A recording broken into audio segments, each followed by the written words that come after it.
These past few weeks have been a great reminder of how not to release a game. It's pretty much the Cyberpunk 2077 lesson that was not learned by anybody. Rockstar Games announced this GTA Trilogy remaster. Everybody was excited about it. They immediately delisted the older games. They've, for months, have actually been going after modders, which is why everybody assumed that these remasters were coming. And there was really just not much communication about this remaster, who was really working on it. I think the assumption that everybody had was that Rockstar was doing this themselves, but later on we found out it was mainly Grove Street Games, an indie developer known mainly for their mobile ports of some of Rockstar's past games. And it's most notable to know that those ports were poorly received as well, as we're seeing now with this GTA Trilogy remaster. Grove Street Games also seems to be composed of less than 24 developers, so as I've said before, I don't think many resources were spent on this project. Regardless, we had no idea that Grove Street was working on this. We only had reports like this from Kotaku to go on, which Kotaku claimed that sources confirmed that Rockstar Dundee, a Scottish outpost in one of the newest studios at the company, is leading the charge in developing these remastered games. Another source explained that the studio is heavily involved in not just the remasters, but is even helping Rockstar in developing the next-gen GTA 5 ports that are due out later this year. The Kotaku report also noted that one source claimed to have seen a snippet of the games in action, said that the visuals reminded them of a heavily modded version of a classic GTA title. Not really getting that vibe from these remasters, but okay. And then it was also mentioned that no details were shared about gameplay, but Kotaku has been told that these remaster titles were trying to stay true to the PS2 era GTA games as much as possible, and that is true. Rockstar's defended a lot of the creativity or design decisions that they made here. So, some of this reporting seems to be accurate based on what we've seen with these remasters, and some of it just doesn't. Or it just doesn't line up with my expectations of what was being described by Kotaku. Now, the big point that I'm trying to get to is the fact that we had to look to Kotaku's reporting to understand what this remaster was mostly going to be, because Rockstar did not communicate at all. And that was a choice that they made. It was also a choice not to release gameplay beforehand, and it was also a choice to release this in its current state. With that said, we now move to the statement that Rockstar Games provided just the other day about the definitive edition, in which they apologize, but there's just some conflicting things going on here. So we start off with something that just doesn't really make a lot of sense. Hey everyone, we want to provide an update regarding the unexpected technical issues that came to light as part of this remaster. The issue with that statement alone is the fact that they had testers, they had people behind this project, and these issues were known. This is the Cyberpunk 2077 defense that we saw back in January, in which CD Projekt Red basically said, no, we didn't really see a lot of this in our testing. No, you did. You just chose to ignore it. And despite good reviews on PC, the console version of Cyberpunk 2077 did not meet the quality standard we wanted it to meet. I and the entire leadership team are deeply sorry for this, and this video is me publicly owning up to that.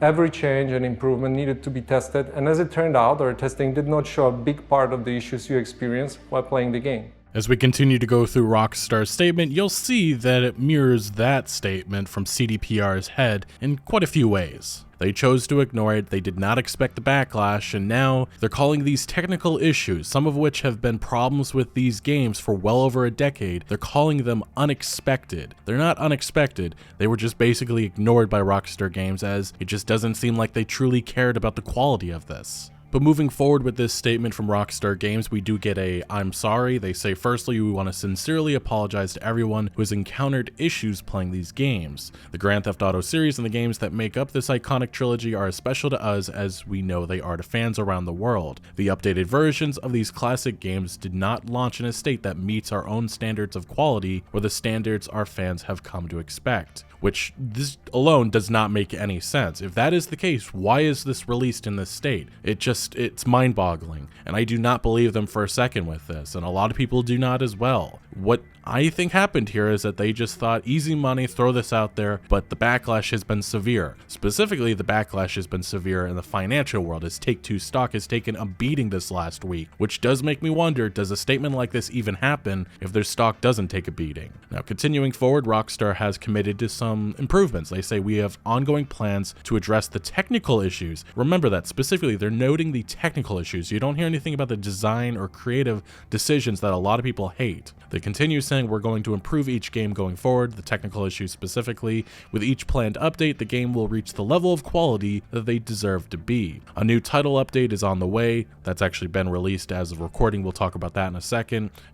This will address a number of issues. We will update everyone as soon as it is live. In the meantime, it pains us, and this is a big thing with any of these disasters, do not go after the developers. I don't know why this has to be said. They do not deserve the harassment. They do not make the decision making. I feel like I have to say this with every single game through the years. I just don't get it. Why do people DM these developers, sending them horrendous messages about their families, sending them threats? It just does not make any sense to me. So yes, do not do that. It doesn't accomplish anything. It just makes you look like a shitty person. Now, continuing forward, Rockstar says, while one of the goals of the definitive editions was to allow players to enjoy these games on modern platforms for many years to come, we also understand that some of you would like to have the previous classic versions available for purchase. Yeah, you know, the thing that you delisted, which was a pretty scummy move considering there was zero gameplay at the time released for this definitive edition, and the definitive editions, again, were not at all released yet. And that's why a lot of people, including myself, had immediate red flags about that decision, wondering, I wonder if this remaster isn't very good.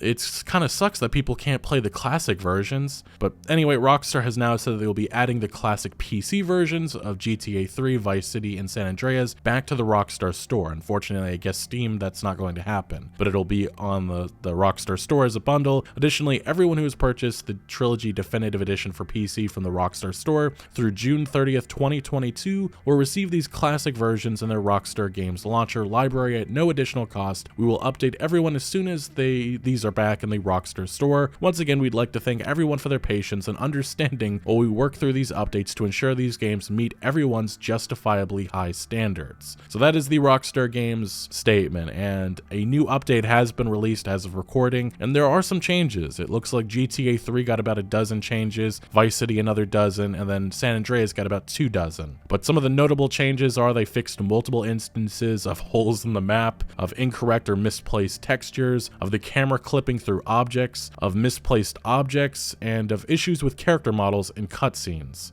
They also fixed an issue in GTA 3 in which a hole in the map that allowed players to access Staunton Island early. I don't know why that needed to be touched up. GTA Vice City, they fixed an issue where players were unable to rotate the camera up or down while driving at high speeds, and with San Andreas, they fixed an issue with the rain visual effects. I'll have to take a look at this to see if it actually really does solve that really disgusting look on the screen when rain hits, but it looks like they've improved it. They also fixed an issue where a bridge in Flint County is invisible. That was something I talked about last video. They fixed an issue where players can equip weapons while swimming, which can cause issues with the weapons clipping through the character's body. So there's some changes here. As I've said before, I really do have doubts we're going to see any of the design choices adjusted, like the character models. It just doesn't seem like that's something that Rockstar is interested in going back on, because that would require a lot of time and resources. This isn't going to be a huge overhaul that we're going to see from Rockstar Games. They're going to fix the technical bugs and issues, and then they're going to move on. So as you might expect, the public's reaction to this statement has been very,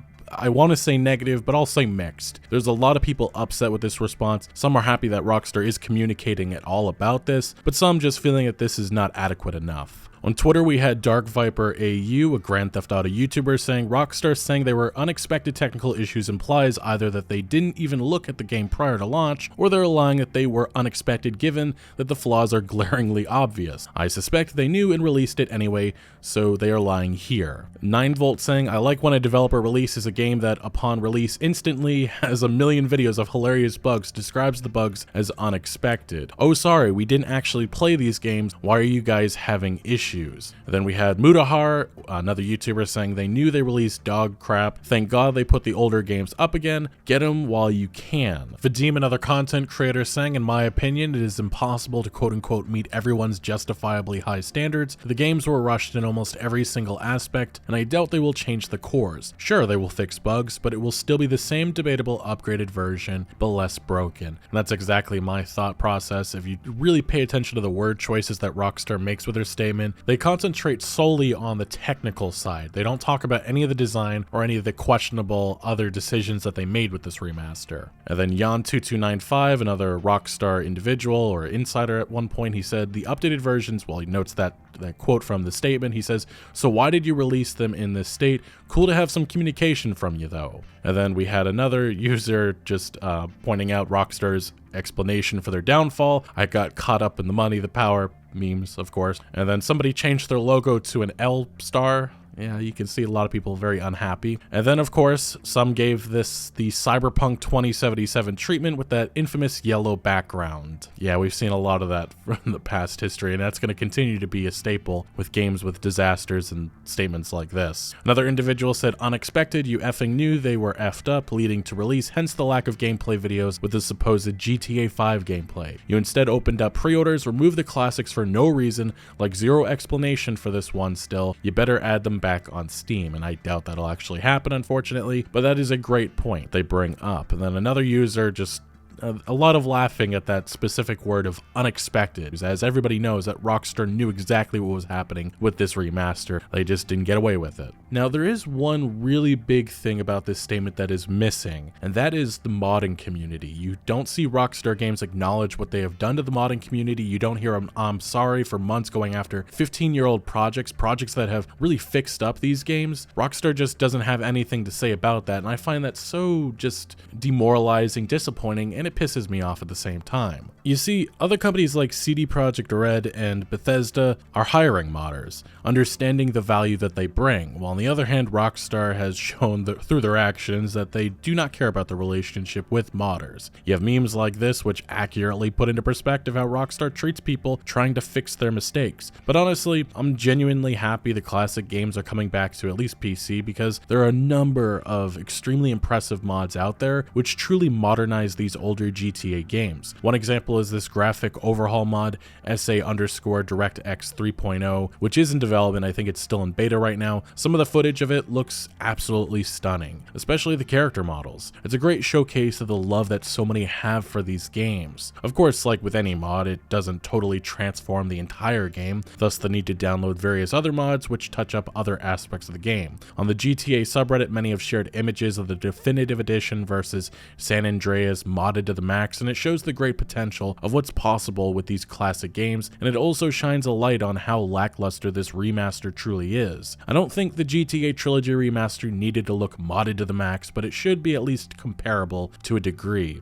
Unfortunately, what it's comparable to is a mobile title. You can make a case that the textures and environments are improved, yes, but when you butcher everything else, you're disrespecting the legacy of these beloved games. Now, while the classic games and their mods will always exist, unless, Take-Two continues their lawsuits, with the definitive edition specifically, we're already seeing modders fix many of the design problems and issues. Look no further than the GTA Trilogy Definitive Edition Nexus mods page, which has quite a few popular mods already out, which really improve this experience. The first one, which now may have been solved with this newest patch, is Better Rain, which severely reduces how the rain looks, and it just looks so much better with these mod pictures that I've seen so far. Then we have some character models that have been updated, giving, well, I guess you could say a more accurate look to what the characters are supposed to be. Tommy Vercetti, Ken Rosenberg has been fixed, and then Phil Cassidy's shirt has been restored to the original one. Again, this is one of the examples of the controversial changes that Rockstar adjusted. A lot of people didn't buy it, including myself, but it looks like modders are restoring that. And then radio stations are being restored. This is one of those issues that I don't really think you can blame Rockstar Games necessarily, but if you are going to be calling a remaster the definitive edition, you would like to have all the original songs there, but modders have included them. And then we have better menu sounds, and then there's another one which is original menu sounds for Vice City, because it makes absolutely no sense why San Andreas's menu sounds have been transported over to Vice City. It just kind of ruins the vibe, and it just shows laziness in my personal opinion. Some of the other fixes is Claude's face has been adjusted as well, the Tough Nut fix, restoring the nut in Tough Nut Donuts, and this is one that I actually really like. I think it's the most significant one, the Make Los Santos Great Again Vanilla Remix. This mod tries to mimic the look and feel of the original GTA San Andreas on PS2 by bringing back the old thick atmospheric fog. And if you look at some of these pictures, it looks quite stunning. That orange tint is back, and then if you're above the city and such, you can really see that fog, and it just, the world looks a lot better. It looks a lot more closer to what it should have with the remaster. But the list of mods goes on and on. There's some that actually improve CJ's face, and then there's many bug fixes for specific missions that are just broken right now. But hey, the modding community is at work. They're fixing up this experience. If Rockstar Games doesn't fix up the design choices that they made, the modding community certainly will. Unless, of course, you know, Rockstar Games and Take-Two Interactive start suing them again. And as it actually currently stands, some of the Grand Theft Auto modders that have been sued over this summer are fighting back against Take-Two Interactive. We go to this report from IGN. A group of modders behind the popular reverse-engineered GTA fan projects RE3 and RE Vice City have responded to a lawsuit by Take-Two, arguing that their projects are protected under fair use. Following the initial release of the reverse-engineered versions of the games earlier this year, Take-Two and Rockstar filed a DMCA takedown notice at GitHub to have the repositories removed from the site, claiming copyright infringement. However, when the files were restored by the team through a counter notice filed on GitHub, the publisher took a different approach by filing a lawsuit against those involved. The lawsuit, which was filed in September, claims that the project acted to create and distribute pirated copies of GTA 3 and Vice City and demands damages under copyright law. Now, the thing about any of these lawsuits is Rockstar has all the money in the world, Take-Two, and that's how they do go about these lawsuits. They try to bully people out of this because they know that they can, if they bring it to the courtroom, they're just going to rip all of the money out of these individuals' pockets until eventually they just have to give up. Now, continuing with this, IGN report says the lawsuit claims that the modders willfully and maliciously copied and adapted the game's source code before distributing it without consent from the publisher. However, the modders have responded to the lawsuit,